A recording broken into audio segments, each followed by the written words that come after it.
Boa noite, irmãos, boa noite, irmãs, que a graça do nosso Senhor e Salvador Jesus Cristo esteja com cada um de vocês, nessa noite de estudo bíblico na Igreja Presbiteriana Betel. E eu convido você a abrir a Palavra de Deus no Evangelho de Marcos, capítulo 1, nós vamos ler apenas o verso 1. Abra sua Bíblia no Evangelho de Marcos, capítulo 1, verso 1. E a palavra de Deus nos diz: princípio do Evangelho de Jesus Cristo, Filho de Deus. Vamos fazer uma oração neste momento. Curve sua cabeça, feche os seus olhos e ore comigo. Pai querido, muito obrigado pelo dia que o Senhor nos deu. Muito obrigado pela bênção de poder ler a Tua palavra e estudar a Tua palavra. Pedimos ao Teu Santo Espírito que fale ao nosso coração nessa noite. E usa-me como instrumento em Tuas mãos. É a oração que nós fazemos no nome de Jesus. Amém. Irmãos, nessa noite nós vamos fazer um estudo panorâmico do livro de Marcos. Na semana passada, nós tivemos o privilégio de aprender com o Evangelho de Mateus e entender as ênfases que Mateus deu no seu Evangelho, quando ele relatou a respeito da vida, da obra do nosso Senhor e Salvador Jesus Cristo. E nessa noite nós queremos continuar essa série de estudos, estudando o Evangelho de Marcos. É importante nós lembrarmos que Marcos, ele é um dos evangelhos sinóticos. E na semana passada nós vimos que o termo sinótico vem de duas palavras gregas, que o significado, com o seguinte significado: ver conjuntamente, ou ver dentro de uma abrangência maior determinados assuntos. Dessa forma, Mateus, Marcos e Lucas, eles tratam basicamente dos mesmos aspectos da vida e do ministério de Cristo. É claro que nós vamos ver mais à frente as ênfases de Marcos, lembrando que Mateus tinha como objetivo escrever um evangelho para os judeus convertidos, aqueles que haviam se convertido ao cristianismo, mas também para aqueles que ainda não haviam se convertido ao cristianismo. E o objetivo era provar que Cristo era o Messias, que Cristo era o enviado, o prometido da parte de Deus. O Evangelho de Marcos é um pouco diferente do Evangelho de Mateus no seu objetivo. Marcos escreveu para os romanos e nós vamos ver esses aspectos. Mas o que é importante nós entendermos agora, que Marcos, ele é o mais breve, o mais resumido dos evangelhos. Esse evangelho, ele foi o primeiro evangelho a ser escrito. Uma possível data, aproximadamente nos anos 55 aos anos 70 da era cristã. Alguns comentaristas firmam a data de 63 após o nascimento de Cristo. Este livro ele é considerado o mais importante dos evangelhos. Por quê? Porque ele serviu de fonte para que tanto Mateus como Lucas escrevessem os seus evangelhos. Para vocês terem uma ideia, o Evangelho de Marcos possui 661 versículos. Mateus, ele reproduz 606 versículos do Evangelho de Marcos. Há apenas 55 versículos de Marcos que nós não vamos encontrar em Mateus. Porém, desses 55 versículos, Lucas utiliza 31. Então, qual o resultado que nós temos aqui de uma conta rápida? É que somente 24 versículos do Evangelho de Marcos não se encontram nem em Mateus, nem em Lucas. E essa é uma importante evidência de que tanto Marcos como Lucas utilizaram o Evangelho de Marcos como fonte. Mas por que 4 evangelhos? Eu creio que nós devemos sempre nos perguntar, quando nós olhamos para o início do Novo Testamento e nós temos 4 evangelhos. É que cada um foi escrito para um público diferente. Mateus, para os judeus, e apresentou Jesus como Messias, como rei, como ungido. Marcos escreveu para os romanos e apresentou Jesus como servo, como aquele que sempre estava em ação. Lucas escreveu para os gregos e apresentou Jesus como homem perfeito. E João, ele escreveu um evangelho diferente do evangelho de Mateus, Marcos e Lucas, por isso ele não é considerado um evangelho sinótico. Mas o objetivo dele foi apresentar Jesus como Deus, como Verbo encarnado, como Filho de Deus. Embora, irmãos, os evangelhos tenham sido endereçados a pessoas diferentes, com propósitos diversos, esses evangelhos têm algo em comum. O objetivo era apresentar a vida e a obra do nosso Senhor e Salvador, Jesus Cristo. Tendo isso muito claro em nossa mente, nós então precisamos olhar para a questão da autoria do Evangelho de Marcos. A primeira questão que nós precisamos olhar é que o nome completo do autor do Evangelho de Marcos é João Marcos. Interessante, né? João é o seu nome hebraico e Marcos o seu nome romano. Então isso significa que Marcos, ele também possuía um nome romano. E algo que nós devemos louvar a Deus no Evangelho de Marcos é que nós temos muitas informações a respeito dele em toda a Bíblia. Tanto no seu Evangelho, como em outras cartas, em outros livros, nós temos muitas informações sobre o autor deste Evangelho. A primeira delas é que Marcos era filho de Maria. E quem era Maria? Maria era uma mulher cristã que hospedava cristãos na sua casa. Quando nós olhamos lá para Atos, se você estiver com a sua Bíblia, você pode abrir em Atos, capítulo 12, verso 12. Atos, capítulo 12, verso 12, a palavra de Deus nos diz: ao se dar conta disso, Pedro resolveu ir à casa de Maria, mãe de João, também chamado Marcos, onde muitas pessoas estavam congregadas e oravam. Qual é esse episódio? Quando Pedro ele é libertado da prisão, o primeiro lugar que ele foi a casa de Maria, mãe de João, também chamado Marcos.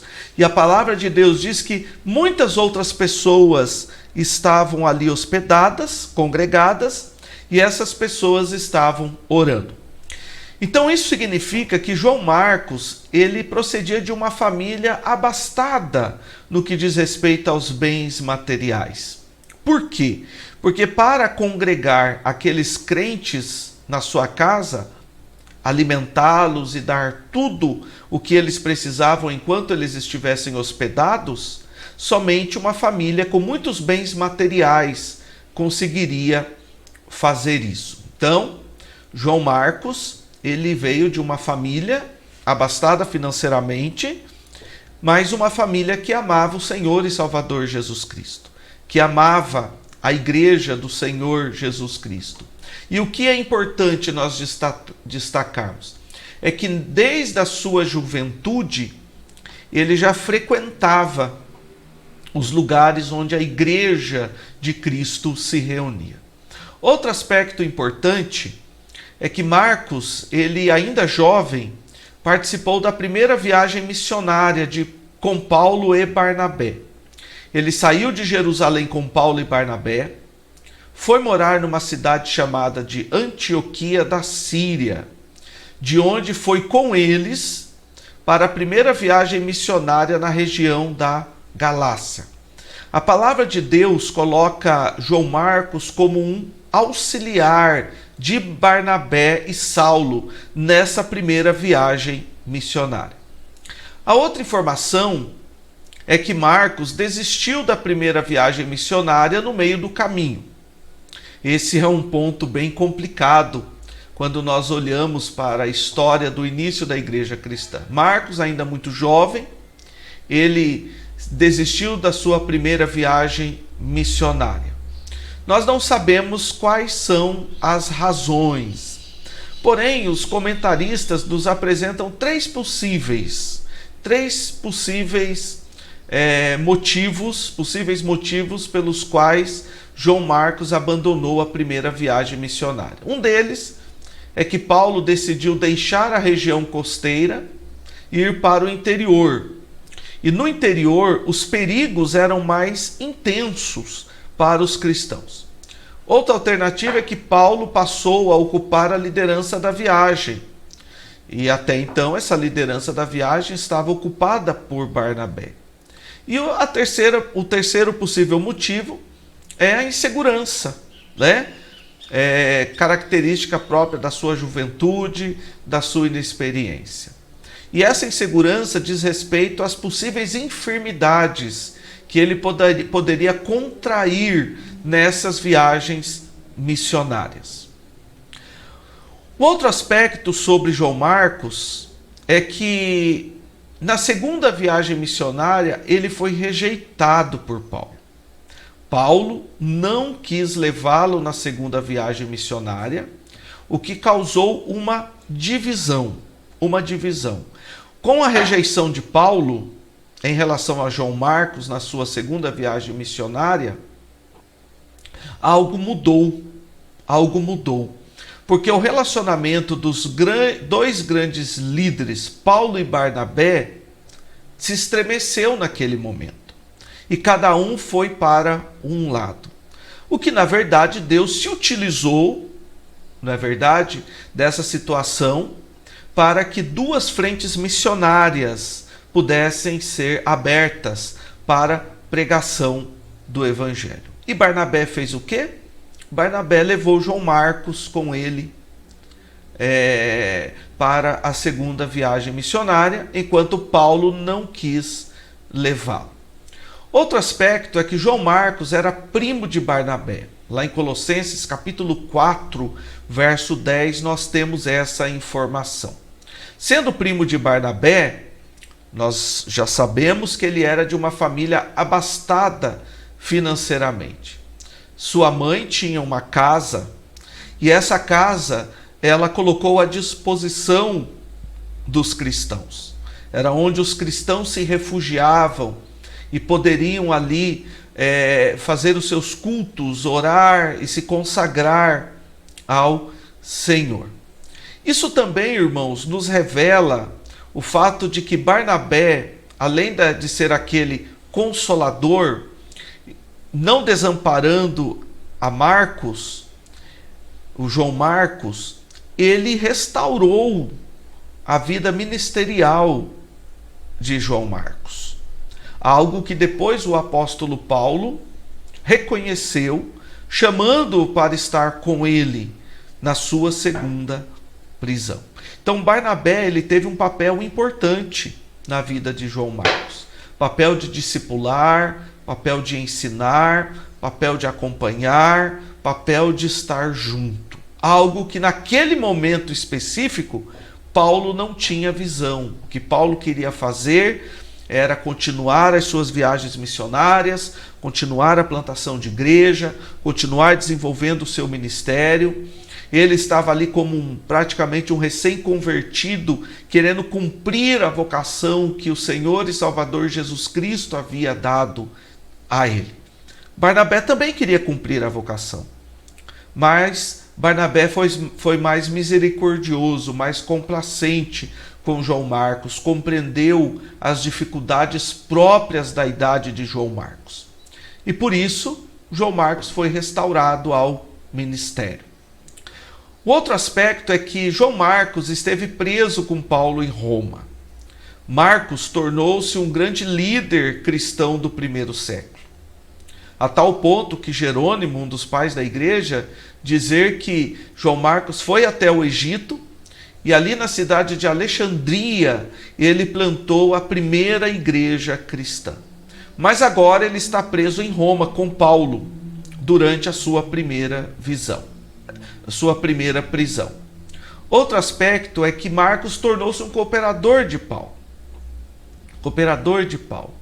A carta a Filemão foi escrita nesse interregno entre a primeira e a segunda prisão do apóstolo Paulo em Roma.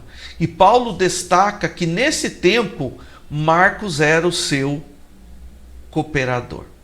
Marcos também foi chamado por Paulo para o acompanhar no final da sua vida.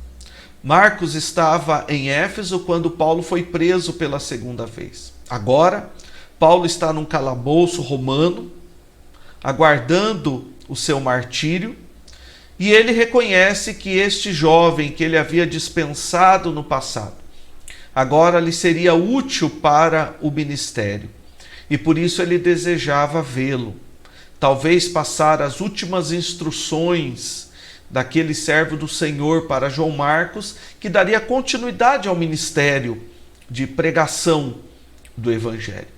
Então isso nos mostra uma mudança na conduta de Paulo em relação a Marcos. Mas também mostra Marcos como alguém disposto a perdoar, alguém disposto a continuar caminhando com Paulo como se nada tivesse acontecido. Porque Paulo rejeitou, e agora Paulo está chamando. João Marcos poderia dizer, agora você me rejeitou no passado, agora eu não vou lhe ajudar agora. Não, de modo algum. Mas o que Marcos tinha de diferente era o desejo de servir ao reino de Deus. Se fosse necessário estar com Paulo para que o maior número de pessoas fossem alcançadas pelo Evangelho, Marcos estaria junto com Paulo. Então nós percebemos aqui um perdão mútuo da parte de Paulo, da parte de Marcos, e a disposição de Marcos em continuar caminhando com Paulo, como se nada no passado tivesse acontecido. Outro fator curioso, irmãos, que eu achei muito interessante ao estudar o Evangelho de Marcos, é que ele era considerado um filho na fé de Pedro. Podemos ver isso lá em 1 Pedro, capítulo 5, verso 13. Marcos, ele teve um relacionamento muito próximo com Pedro, a tal ponto do apóstolo chamá-lo de meu filho. Há indícios muito claros de que o próprio Pedro tenha levado Marcos a Cristo, e por isso ele se considera o seu pai na fé. Quando Pedro saiu da prisão, foi para a casa de Maria, mãe de Marcos, onde a igreja estava reunida. Então, havia ali um relacionamento de pai e filho na fé. Outro aspecto é que Marcos ele é apontado pela maioria dos estudiosos como aquele jovem que se vestiu com um lençol para ver Jesus. Abra lá a palavra de Deus em Marcos, capítulo 14, versos 51 e 52. Um jovem coberto unicamente com um lençol seguia Jesus. Eles o agarraram, mas ele largou o lençol e fugiu nu. Segundo esses estudiosos, nesse tempo, ele era jovem e era apenas um seguidor casual de Cristo. Vamos dizer que um espectador curioso, que queria acompanhar o que estava acontecendo em relação à prisão de Jesus, porém, naquele momento ele estava vestido de forma inadequada no meio da multidão. Ao ser agarrado, ele fugiu então desnudo, fugiu sem roupa nenhuma.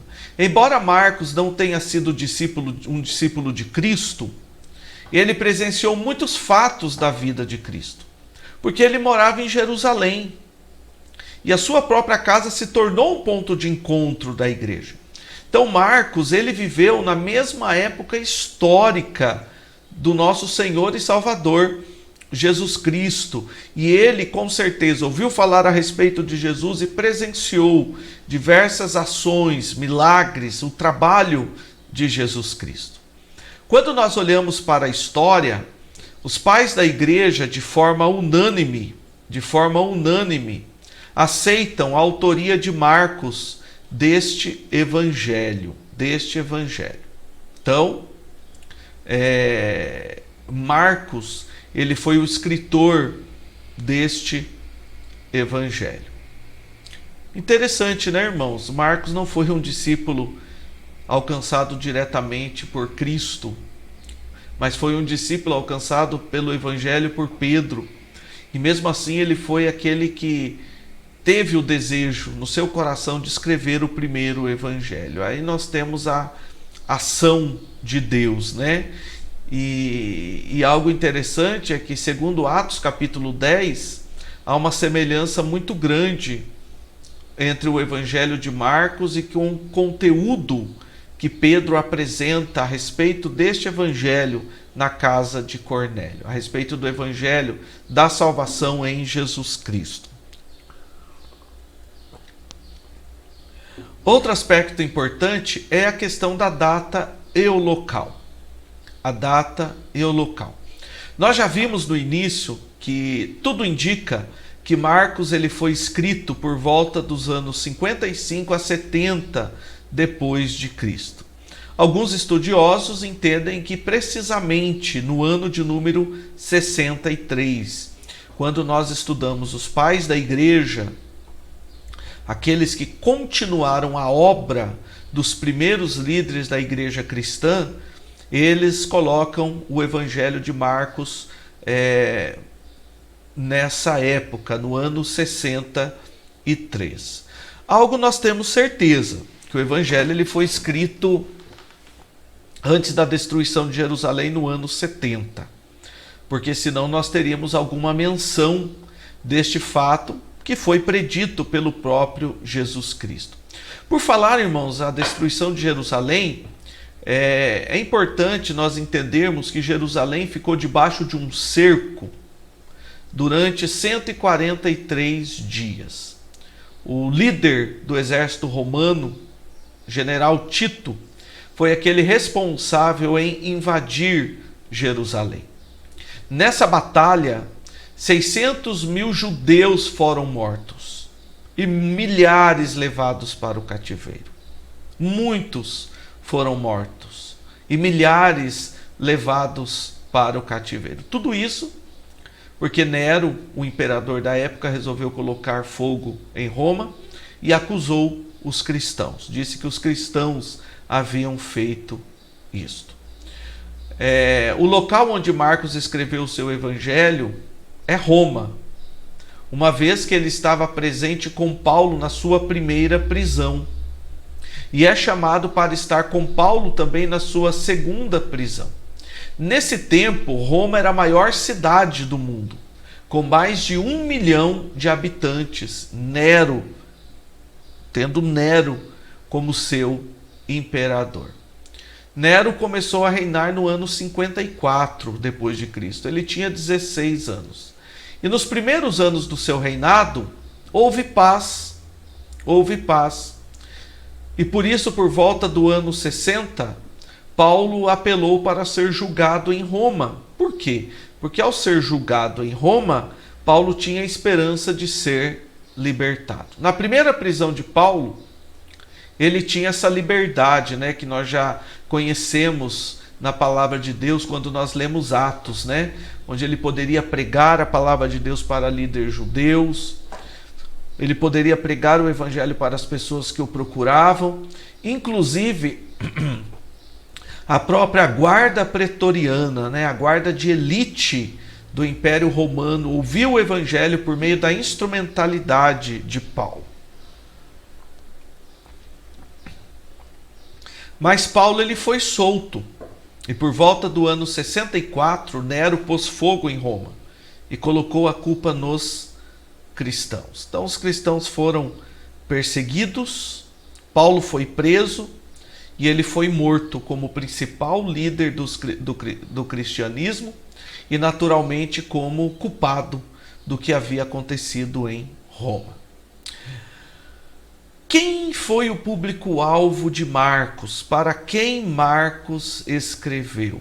Irmãos, há um consenso geral de que Marcos foi escrito em Roma para os cristãos que viviam em Roma.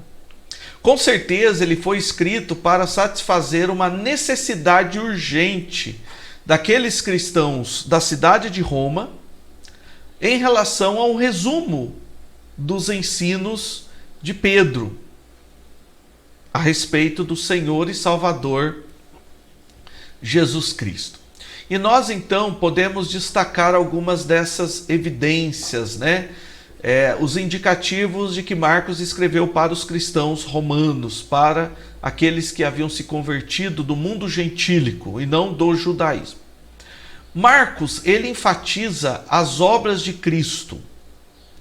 Mas os outros evangelhos não enfatizam? Enfatizam também a obra de Cristo. Porém, Marcos, ele dá mais ênfase às obras de Cristo do que os seus ensinos. E por que ele faz isso? Porque ele tinha como objetivo alcançar a mente dos romanos. Então ele escreveu o seu evangelho em um estilo, em uma abordagem que pudesse facilitar aos romanos de ler, entender e de aceitar que realmente Jesus Cristo era o Filho de Deus, que realmente Jesus Cristo era o Salvador do mundo. Por isso que a ênfase dele sempre está nas atividades de Cristo. Por quê? Porque os romanos não estavam interessados em palavras, estavam mais interessados nas ações. E é por isso que Marcos descreve mais os milagres de Cristo do que os seus ensinos. Em todo o seu evangelho, Marcos registra 18 milagres e apenas 4 parábolas.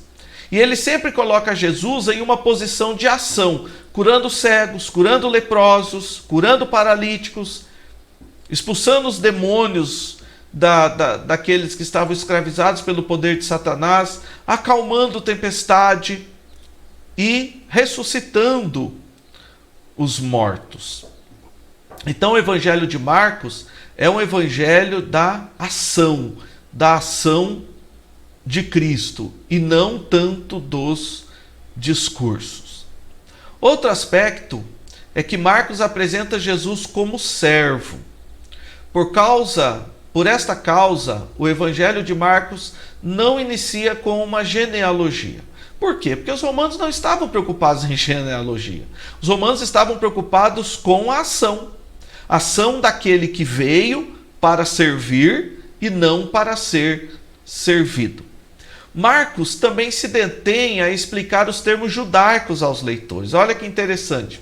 Quando Jesus ressuscitou a filha de Jairo, ele a tomou pela mão e disse, Talita cumi. E aí o que Marcos diz? Que quer dizer, menina, eu te mando, levanta-te. Por quê? Porque com certeza os romanos não iriam entender o que Jesus estava falando naquele momento. Marcos também se preocupou em explicar os costumes judaicos para os seus leitores. Em várias ocasiões, Marcos coloca um costume do seu povo e faz questão de explicar este costume, porque os romanos não estavam familiarizados com as práticas do judaísmo. Marcos usou também várias palavras latinas, e isso é uma observação importante para que ele pudesse comunicar o evangelho aos romanos. Marcos foi aquele que menos citou o Antigo Testamento. Quase não temos citação do Antigo Testamento nesse evangelho. E Marcos também não usa o termo lei. Marcos usou a contagem de tempo romano. Nós podemos ver isso lá em Marcos capítulo 6, verso 48 e no capítulo 13, verso 35. Então todas essas são evidências muito claras para nós de que Marcos escreveu o seu evangelho para os romanos, uma necessidade daqueles cristãos de conhecer a respeito da obra e da vida do Senhor e Salvador Jesus Cristo, dando continuidade ao que Pedro estava fazendo enquanto estava trabalhando na igreja cristã. Agora, nós vamos ver algumas ênfases do Evangelho de Marcos, olhando para as questões doutrinárias e teológicas. A primeira delas é que Marcos, ele é totalmente evangelístico na sua ênfase. Totalmente evangelístico. Ele apresenta o princípio do evangelho de Jesus Cristo e diz que Jesus Cristo é filho de Deus. Ele apresenta Jesus neste evangelho como aquele que é o pregador. Ele apresenta Jesus Cristo como aquele que deu a sua vida e que nós devemos também dar a nossa vida por amor à palavra de Cristo. E essa mensagem, esse evangelho deve ser pregado ao mundo inteiro. Por isso, a ênfase do evangelho de Marcos é uma ênfase evangelística. Apresenta Jesus como Filho de Deus, Jesus pregando as boas novas de salvação. Mensagem esta que os cristãos devem até mesmo dar a sua vida por essa mensagem, como Cristo deu a sua vida pelos cristãos, e que essa mensagem deve ser pregada ao mundo inteiro. Claro, Marcos escreveu para os romanos, os convertidos romanos. Porém, aqueles que não eram convertidos também teriam contato com o evangelho de Marcos e seriam evangelizados por essa palavra.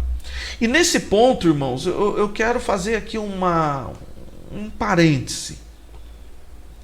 Hoje, nós precisamos entender que a igreja foi chamada para pregar o evangelho. Nós não maquiamos a mensagem de Cristo. Nós não procuramos tornar a mensagem mais palatável para atrair as pessoas. Porque quando nós atraímos as pessoas com o evangelho, que não é o evangelho de Jesus Cristo, essas pessoas não permanecem na igreja.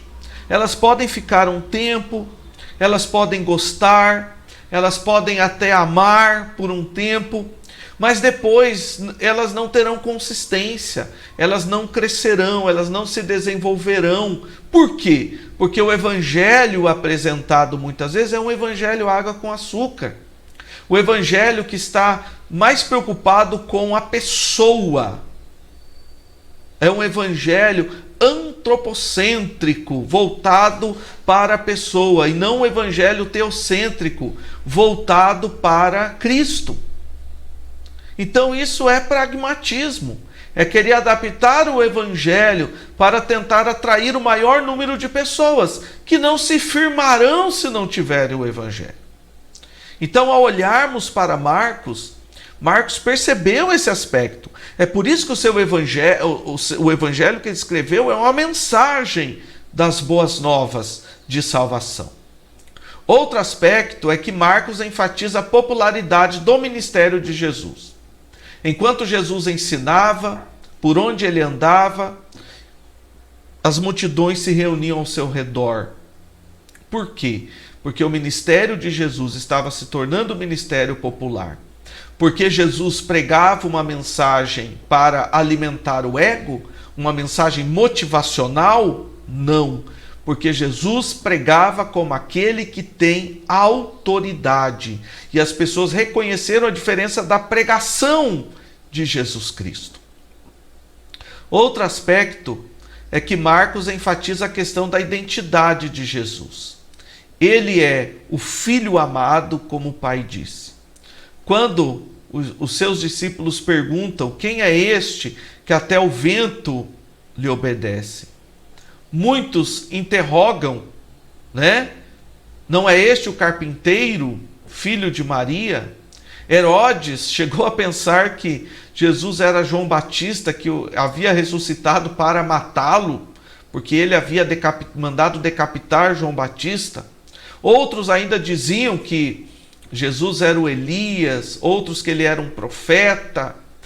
Mas os demônios confessavam que Jesus Cristo é o Santo de Deus, o Filho de Deus. Os parentes diziam, está fora de si. Os rabinos diziam, está possesso. Mas Pedro confessa, tu és o Cristo, o Filho de Deus. Então, irmãos, o objetivo de Marcos era mostrar para os romanos que Jesus é o Filho de Deus. Isso é tão importante que lá no final, ao pé da cruz, o comandante, a palavra dele é: verdadeiramente este homem era o Filho de Deus. Então, durante o escrito de Marcos, nós podemos ver claramente essa figura de Cristo como Filho de Deus. Também Marcos apresenta Jesus como servo. Interessante, né? Aquele que veio para servir e não para ser servido. Marcos também coloca Jesus como alguém perfeito. Perfeito Deus e perfeito homem. Outro aspecto é que Marcos apresenta Jesus como aquele que tem poder para operar milagres, né? Nós vimos no Evangelho, já vimos que o objetivo de Marcos ao escrever aos Romanos era mostrar que Jesus era o Filho de Deus por meio das ações de Jesus Cristo. Dentro dos milagres, que Jesus operou, nós temos aqui algumas ênfases, do porquê aconteciam esses milagres. Primeiro, porque Jesus demonstrava compaixão pelas pessoas. Então Jesus se compadeceu daqueles que estavam sofrendo por conta das angústias das suas enfermidades.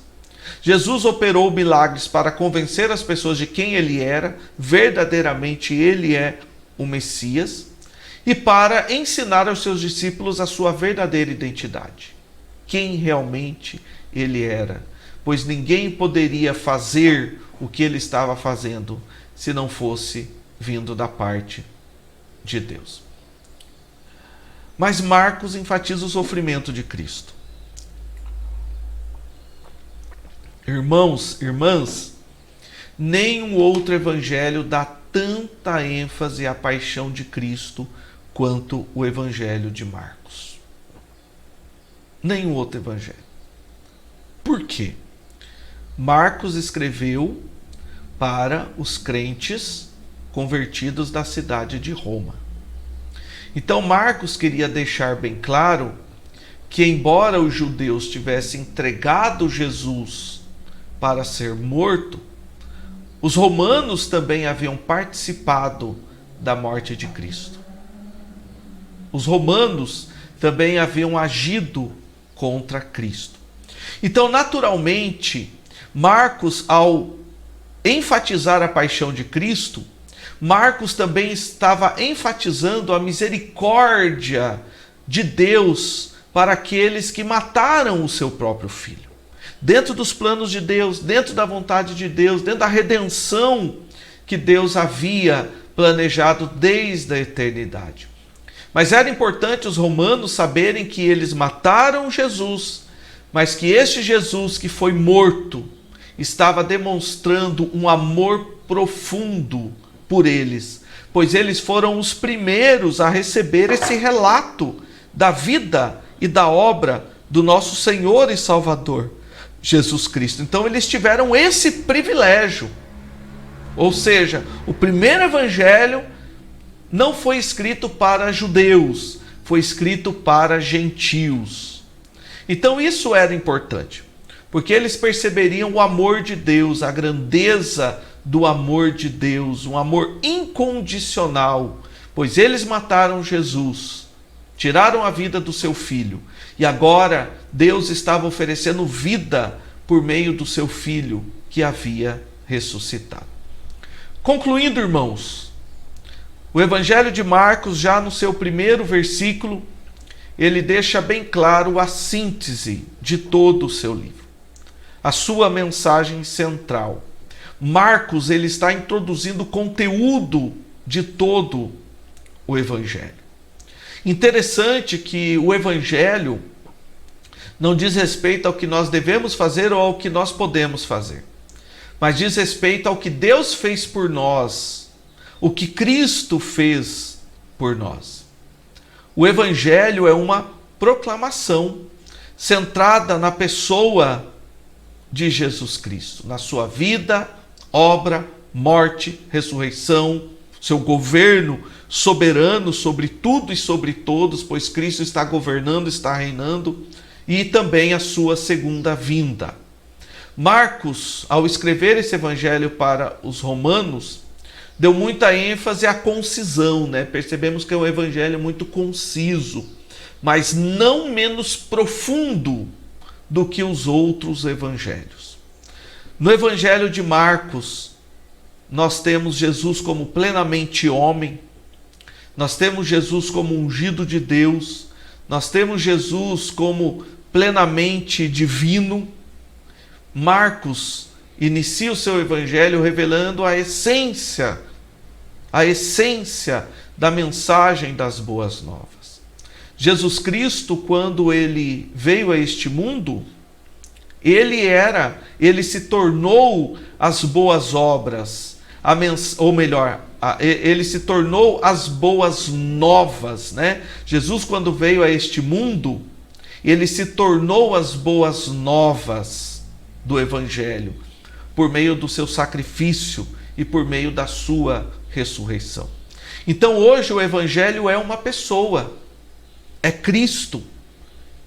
Este Cristo que nós devemos pregar constantemente como povo de Deus. Como eu disse, irmãos, nós não podemos maquiar o nascimento de Cristo, nós não podemos maquiar a mensagem do evangelho.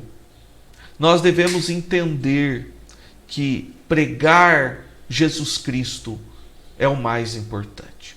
O meu desejo é que este estudo tenha falado ao seu coração e que realmente nós possamos caminhar nessa perspectiva como povo de Deus. Jesus Cristo é o Filho de Deus. Amém. Pai querido, muito obrigado pela tua palavra, muito obrigado por esses ricos ensinamentos que o Senhor nos concedeu nesta noite. Pedimos que o teu Santo Espírito continue aplicando essa mensagem ao nosso coração. Nos dê uma boa noite de descanso e que nós estejamos sempre dispostos a pregar e anunciar as boas novas de salvação, que é o próprio Jesus Cristo. Oramos no nome de Jesus. Amém. Irmãos e irmãs, só lembrando que nesse domingo nós não teremos a escola bíblica dominical, mas nós teremos o culto à noite às 18h30 normalmente. Deus abençoe sua vida.